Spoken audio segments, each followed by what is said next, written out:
Do you happen to be the general manager on the trade license of your company? If so, you ought to know where you stand in terms of the law. So under UAE law, if you are the general manager on the trade license and in your articles or memorandum of association of your limited liability company, it comes with a bunch of responsibilities and what I call ostensible responsibility, where even if the responsibilities aren't listed or elucidated in your documents, you will be held responsible for the actions of the company. Now, if you were a company in the UK or Australia or India, the general manager is usually somebody who's hired for the position, and the company is run either by its shareholders by way of shareholder meetings and resolutions, or typically by a board of directors. UAE companies also have board of directors, but as you may be aware, the Arabic word for mudir, which is manager or director, is pretty interchangeable.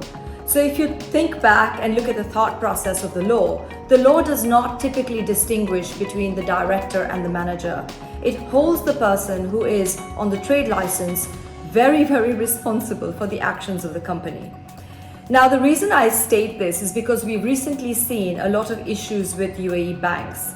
UAE banks have been very edgy on a lot of difficult issues. So when it comes to KYC for certain clients, when it comes to doing business with certain markets where there might be sanctions in place, even though there might not be a directive in the UAE or by the UAE Central Bank, the UAE banks have been taking a very conservative position. So if you are in a role of responsibility, or if you are in a role of the general manager of the company, all fingers would ultimately be pointed at you for any liability or any aspects of the business. And therefore, you must be careful. You must dot all the I's and tick all the T's. So if that is the case, as the general manager or the person in charge of the company, you must take all steps to protect not only the company, but also yourself as the general manager, as there will be aspects of the law that hold you fully accountable for the actions you take on behalf of the company.